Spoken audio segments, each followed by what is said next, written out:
কাল ভারতের পক্ষ থেকে যে প্রেস কনফারেন্স করা হয় সেখানে পরিষ্কার বলে দেওয়া হয় পাকিস্তান ভারতের উপর 300 থেকে 400টা যে ড্রোন আক্রমণ করেছে তার অধিকাংশই হলো তুরস্কের ড্রোন, অর্থাৎ তুর্কি ড্রোন কিন্তু ব্যবহার করেছে পাকিস্তান। কিছুদিন আগে একটি রিপোর্ট সামনে এসেছিল যেখানে বলা হচ্ছিল এই পুরো বিষয়টার মধ্যে অর্থাৎ ভারত পাকিস্তান কনফ্লিক্টের মধ্যে তুর্কি পাকিস্তানকে সাপোর্ট করছে। কিভাবে সাপোর্ট করছে? নাকি করাচি বন্দরে একের পর এক অস্ত্র বোঝাই জাহাজ তুরস্ক পাকিস্তানে পাঠাচ্ছে। চাপে পড়ে তুরস্ক প্রথমে ডিনাই করেছিল পুরো বিষয়টা, কিন্তু পরবর্তীকালে দেখা যায় তুরস্ক সত্যি পাকিস্তানকে অস্ত্র সাপোর্ট করছে এবং শুধু অস্ত্র দিয়ে সাপোর্ট করছে নয়, প্রকাশ্যে ভারতের বিরোধিতা করছে। এবং যখন ভারতবর্ষ পাকিস্তানে ঢুকে 9টি জঙ্গি ঘাঁটি সম্পূর্ণভাবে দুর্মূশ করে দিল, তখন কিন্তু পৃথিবীতে একটি দেশ পাকিস্তানের পাশে দাঁড়ায়, তারা কিন্তু তুরস্ক।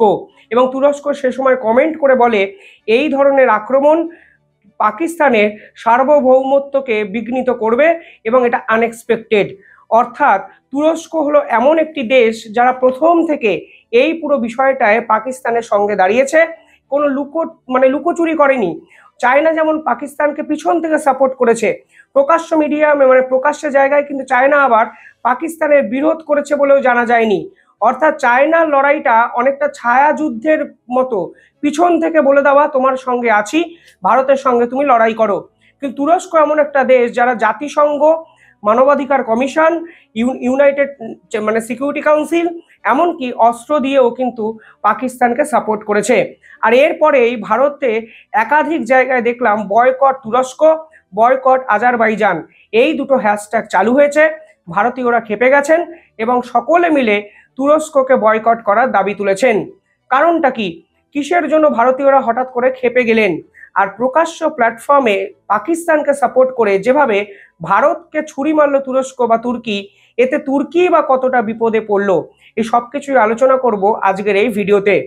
দেখুন, তুরস্ক কি চায় সেটা আগে আপনাদের বুঝতে হবে। 1983 সালে মডার্ন তুর্কি গড়ার লক্ষ্য নিয়েছিলেন তুর্কির কমল পাসার। তিনি চেয়েছিলেন তুর্কিতে যারা বসবাস করবেন তারা যেন ভবিষ্যতে আধুনিক এক তুর্কি গড়ে তুলতে পারেন। সেখানে ইসলামিক এই জঙ্গিপনাকে তিনি গুরুত্ব দিতে চাননি, কিন্তু তার স্বপ্ন কিন্তু পূরণ হয়নি। বর্তমানে তুর্কির প্রেসিডেন্ট এরদোয়ান সরাসরি ইসলামিক এক তুর্কি গড়ে তুলেছেন এবং ইসলামী রাষ্ট্রের প্রধান হওয়ার জন্য চেষ্টা করছেন। ইসলামী রাষ্ট্রের প্রধান কে হবেন তা নিয়ে কিন্তু বিভিন্ন দেশের মধ্যে মতপার্থক্য আছে। ধরুন, সকল ইসলাম প্রধান রাষ্ট্র এখন পয়সায় এত বেশি ফুলে ফেঁপে উঠেছে যে সকলেই চাইছেন এই যে ইসলামিক অর্গানাইজেশন তার প্রধান হতে। অর্থাৎ সেই প্রধান যেভাবে গাইড করবে, সেই প্রধানের কথা শুনে গোটা বিশ্বের মুসলমান সব রাষ্ট্রগুলো সেই দিকে ধাবিত হবে। তারা বরাবরই চেয়েছে এক বৃহত্তর ইসলাম কমিউনিটি তৈরি করতে। এখানে মিডল ইস্টের কিছু দেশ আছে, পাকিস্তান আছে, তুরস্ক আছে, ইউরোপীয় ইউনিয়নের কিছু দেশকে এরা সঙ্গে চেয়েছিল। সব মিলিয়ে এক বৃহত্তর ইসলামিক অর্গানাইজেশন গড়ার লক্ষ্য কিন্তু বরাবরই এই সকল দেশগুলো নিয়েছে। আর এখানেই ঘটেছে সব থেকে বড় বিরোধা। এই ইসলামী সংগঠনের মাথায় কে বসবে, সেটাই এখন একটা সব থেকে বড় প্রশ্ন। ইসলামিক এই যে দেশগুলোর মধ্যে 4টে দেশ এগিয়ে এলো, যারা বলল আমরা মাথার উপরে বসবো। সবার আগে এগিয়ে এলো ইরান। ইরান বলল আমাদের সেনাবাহিনী সব থেকে বেশি শক্তিশালী, আমরা স্ট্রঙ্গার সেনাবাহিনী আছে, ফলে আমরা প্রধান হলে পৃথিবীর যে কোনো দেশ যদি কোনো মুসলমান রাষ্ট্রকে আঘাত করে তাহলে আমরা গিয়ে বাঁচাতে পারি, আমরাই হব প্রধান। পাকিস্তান বলল আমাদের কাছে নিউক্লিয়ার বোম আছে, ফলে আমাদেরকে প্রধান করা হোক। সৌদি বলল আমাদের দেশেই দুটো বড় মসজিদ আছে এবং এই মসজিদে হাজার হাজার ইসলামিক অনুগামী প্রায় প্রতি বছরই আসেন, ফলে আমরা কিন্তু লিডার হওয়ার যোগ্য। অর্থাৎ পাকিস্তান, ইরান এবং সৌদি আরব নিজেদের মতো করে ইসলামিক রাষ্ট্রের প্রধান হতে চাইল। তুর্কি বলল আমরা নতুন করে অটোম্যান এম্পায়ারশিপ গড়ে তুলতে চাই, ফলে আমরা এই সমস্ত রাষ্ট্রের প্রধান হব। এবার প্রধান কে হবে সেই নিয়ে কিন্তু এক বড় প্রশ্নচিহ্ন মুসলমান প্রধান যে রাষ্ট্রগুলো আছে তারাই তুলে দিয়েছে। তুর্কি চেষ্টা করছে সমস্ত মুসলমান প্রধান রাষ্ট্রগুলোকে একই ছাতার তলায় আনতে এবং সকলের সঙ্গে সম্পর্ক বজায় রাখতে। কিন্তু এখানে বাদ সাজছে ভারত। ভারত অলরেডি কাতারের সাথে সম্পর্ক ভালো করেছে, ইরানের সঙ্গে ভারতের বিভিন্ন ক্ষেত্রে ব্যবসায়ী সম্পর্ক আছে, এমনকি সৌদি আরবের সঙ্গে ভারতের সম্পর্ক কিন্তু অত্যন্ত ভালো। তুর্কি জানে যদি ভারতবর্ষ পুরো চিন্তায় থাকে তাহলে কোনো ক্ষেত্রেই তুর্কি এই ইসলামিক রাষ্ট্রের মাথায় বসতে পারবে না। প্রথমত এই কারণে আপনারা ভাবতে পারেন তুরস্ক প্রকাশ্যে না হলেই ভারত বিরোধিতা কিন্তু তাদের রক্তে রন্ধে ছিল, কারণ তারা ইসলামিক এক রাষ্ট্র গড়ে তুলতে চাইছে। কারণ প্রথমেই হলো এদের কাছে ধর্ম সব থেকে আগে, এবং ধর্মীয় প্রকারভেদ, এরা এই প্রকারভেদে বিশ্বাস করে। যেহেতু ভারতের মানুষরা কিছুটা হলেও হিন্দু ধর্মে বিশ্বাস করে, কিছুটা ধর্মীয় অ্যাঙ্গেল থেকেই তারা কিন্তু পাকিস্তানকে সমর্থন করেছেন, এ একাধিক বিশেষজ্ঞ বলছে। এবার এলো বিশ্বাসঘাতকতার প্রসঙ্গ। প্রথমত 2023 সালে যখন তুরস্কতে ভূমিকম্প হয়, তখন ভারত কিন্তু সবার আগে ঝাঁপিয়ে পড়ে। অর্থাৎ ভারত সে সময় তুর্কির পাশে এসে দাঁড়ায়। পাকিস্তানও কিন্তু তুরস্ককে সে সময় সাপোর্ট করেনি। ভারতবর্ষ একটি অপারেশন চালু করেছিল যার নাম হলো অপারেশন দোস্ত। এই অপারেশন দোস্তে কয়েকশো কোটি টাকা তুরস্ককে কিন্তু ভারত সরকারের পক্ষ থেকে দেওয়া হয়, এবং ভারতের সহায়তায় তুরস্ক কিন্তু আবার একটা স্টেবল জায়গায় যাওয়ার চেষ্টা করে। অর্থাৎ ভারতবর্ষ কিন্তু তুরস্ককে প্রথম থেকে সাপোর্ট করেছে। আজারবাইজানের প্রসঙ্গ আমি আনছি না, কারণ আজারবাইজান সাইজে ছোট। যদিও আজারবাইজানের সাথে ভারতবর্ষের ক্রুড অয়েল রিলেটেড একাধিক সম্পর্ক আছে, কিন্তু আজারবাইজান পাকিস্তানকে সাপোর্ট করায় আলটিমেটলি ভারতের কিছু ক্ষতি হবে না। তুরস্ক থেকে অন্তত কম্পেয়ার যদি করেন, তুরস্কটা কিন্তু অনেক বেশি এফেক্টিভ হতে পারে। এই মুহূর্তে ভারতের সঙ্গে তুরস্কের $12 বিলিয়ন ট্রেড চলে, অর্থাৎ হিউজ একটা ট্রেড কিন্তু দুই দেশের মধ্যে চলছে। ফলে এই প্রসঙ্গে দাঁড়িয়ে তুরস্ক পাকিস্তানকে অস্ত্র দিল এবং সেই অস্ত্র ভারতের বিপক্ষে ব্যবহার হলো, তা নিঃসন্দেহে ভারতের কাছে বিশ্বাসঘাতকতার সমানই। এজন্যই সোশ্যাল নেটওয়ার্কে #বয়কট তুরস্ক, বয়কট আজারবাইজান শুরু হয়েছে। কিন্তু বিশ্বাসঘাতকতারা কিন্তু তুর্কি এই প্রথমবার করলো সেটা নয়। এই বিশ্বাসঘাতকতার পিছনেও কিন্তু একটা নির্দিষ্ট কারণ আছে। আমি যদি ধরেও নিই তারা ইসলামিক রাষ্ট্র তৈরি করতে চায় এবং সেই রাষ্ট্রের প্রধান হতে চায়, তার জন্য তারা পাকিস্তানকে সাপোর্ট করেছে। এর পাশাপাশি তুর্কির ইন্টারনাল কিছু ইস্যু আছে, যেই ইস্যুগুলো তাদেরকে বাধ্য করেছে পাকিস্তানের পাশে দাঁড়াতে। দেখুন, তুর্কি ন্যাটো কান্ট্রি, তা অনেকেই হয়তো জানেন, তুর্কি ইউরোপীয় ইউনিয়নে ঢুকতে চেয়েছিল, কিন্তু তারা ঢুকতে পারেনি। আর পাকিস্তান হলো নন ন্যাটো কান্ট্রি, ইউএস ডিজাইন করেছে যেই কান্ট্রিকে, যাকে ইউএস পিছন থেকে প্রত্যক্ষ সাপোর্ট করেছে। এই একটা ন্যাটো এবং নন ন্যাটো, যারা কিনা ইউএস এর মদতপুষ্ট দুটো দেশ, এই রকম অ্যাঙ্গেলেও আপনারা ভাবতে পারেন। তবে বিশ্বাসঘাতকতার প্রসঙ্গে আপনারা আসুন। 2019 সালে আপনাদের ফিরে যেতে হবে। 2019 সালে হয়তো অনেকেই একজনের নাম শুনেছিলেন, তার নাম হলো আবু বাকার আল বাগদাদি।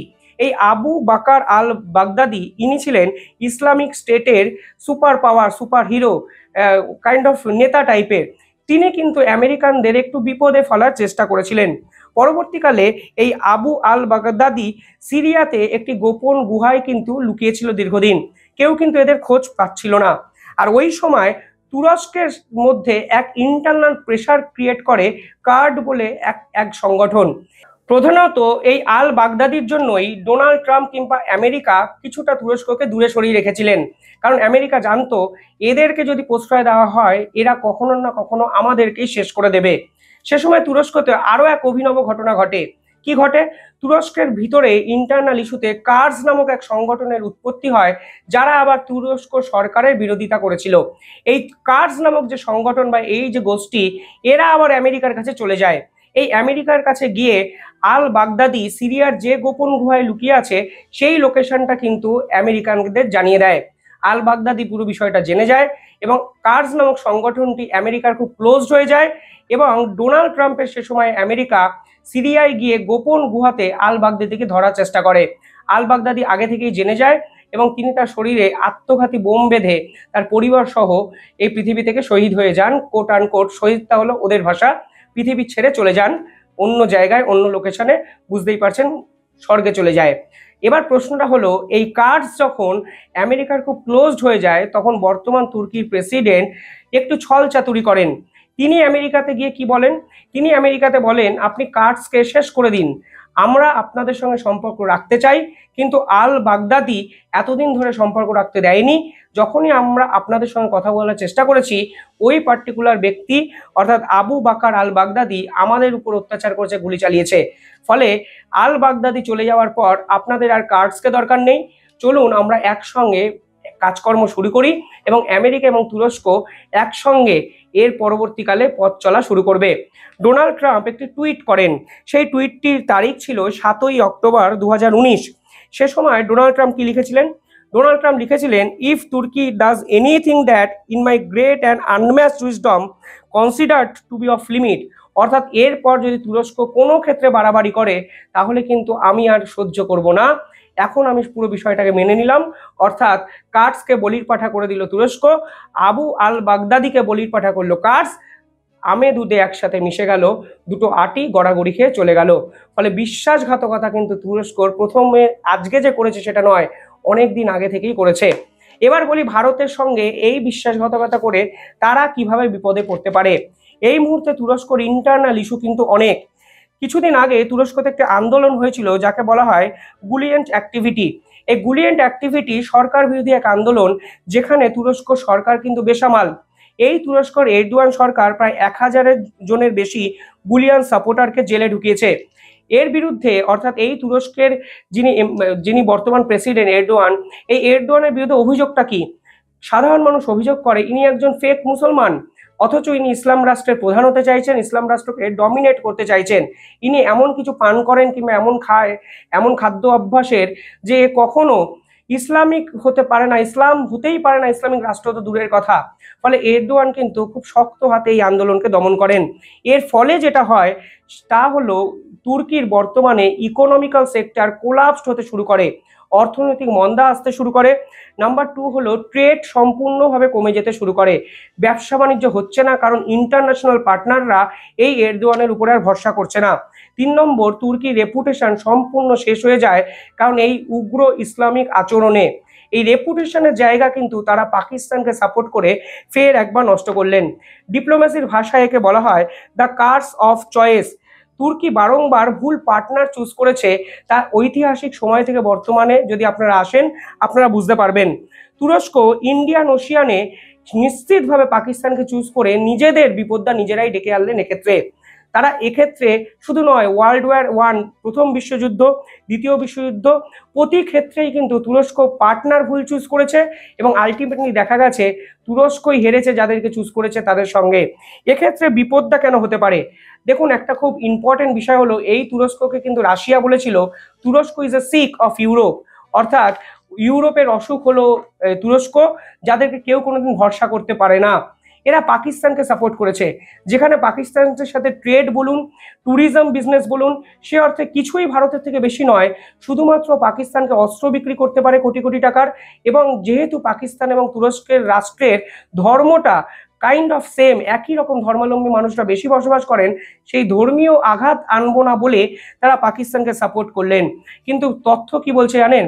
তুরস্ক ইন্ডাস্ট্রির মানে ট্যুরিজম ইন্ডাস্ট্রির প্রায় 20% কিন্তু তারা ভারতের উপর ডিপেন্ডেন্ট। 2023 সালে তুরস্কতে ভারত থেকে গেছিলেন 2,74,000 মানুষ। 2024 সালে প্রায় 3.5 লক্ষ মানুষ ভারত থেকে কিন্তু তুরস্কতে ঘুরতে যান, অর্থাৎ প্রতি বছর এই সংখ্যাটা কিন্তু 20% করে বাড়তে শুরু করেছিল। এমনকি তুর্কির যে বর্তমান ইকোনমিক্যাল সেক্টর তার কিছুটা এখনো কিন্তু ট্যুরিজমের উপর ডিপেন্ডেন্ট, সেই ট্যুরিজম আবার ভারতীয়দের উপর ডিপেন্ডেন্ট, যেই ভারতীয়দের সঙ্গে তিনি বিশ্বাসঘাতকতা করলেন। এরকম সিমিলার একটা ঘটনা 3 মাস আগে আমি মানে পুরো বুঝতে পারি মালদ্বীপস কেসে।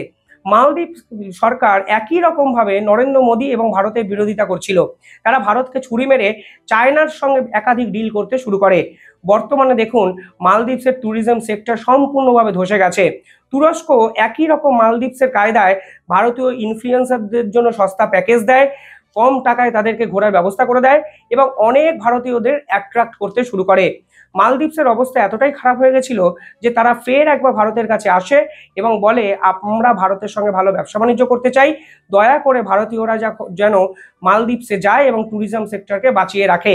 কিন্তু তুরস্ক এই বয়কট অভিযানের পরে 20% মানে ট্যুরিজম সেক্টর যদি সম্পূর্ণভাবে ভারতীয়দের দ্বারা কমে যায়, তাহলে কিন্তু তুরস্কর মধ্যে যে ইকোনমিক্যাল ক্রাইসিস দেখা গেছে তা এক লাফে অনেকটা বেড়ে যাবে। আর এখানেই কিন্তু সব থেকে বড় বিপদে পড়বে তুর্কি। একাধিক জায়গায় বিভিন্ন ট্রাভেল এজেন্টরা আমি কমেন্ট করেছে দেখলাম যে তুরস্কর বুকিং ক্যান্সেল হচ্ছে। এমনকি তুরস্ক সরকার বিভিন্ন জায়গায় দাম কমিয়ে দেওয়ার প্রতিশ্রুতি দিয়েছে। শুধুমাত্র দাম কমিয়ে দিয়েছে তা নয়, একাধিক জায়গায় তুরস্ক বিভিন্ন অফার চালু করেও ভারতীয়দের নাকি অ্যাট্রাক্ট করতে আর পারবে না। সব মিলিয়ে ইকোনমিক্যাল সেক্টরে ভারতের উপর ডিপেন্ডেন্সি তুর্কির একটা ছিল, যা কিন্তু তুর্কি সম্পূর্ণভাবে নষ্ট করলো শুধুমাত্র ধর্মীয় কারণে পাকিস্তানকে সাপোর্ট করে। আর অন্য কোনো কারণ অন্তত বিশেষজ্ঞরাও বুঝতে পারছেন না। কারণ তুর্কির সাথে ভারতের সম্পর্ক খুব খারাপ সেটাও নয়, একটা ডিপ্লোম্যাটিক জায়গা বলা যেতে পারে। দেখুন, ভারত হয়তো গ্রিস, সাইপ্রাস, যারা কিনা তুরস্কের অপোনেন্ট, তাদের সঙ্গে অনেক বেশি সম্পর্ক ভালো করেছে। অর্থাৎ তুরস্কর মনে হয়েছে যদি ভারতকে তারা সাপোর্ট করে, কোথাও না কোথাও গিয়ে গ্রিস, সাইপ্রাসের মতো তুর্কের প্রতিদ্বন্দ্বীরাও ভবিষ্যতে শক্তিশালী হতে পারে।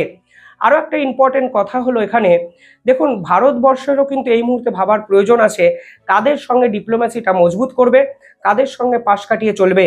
এই রকম যে এই রকম যে অ্যাটিচিউড তুরস্ক করলো, এর দায় কিন্তু ভারতকে কোথাও না কোথাও গিয়ে নিতে হবে।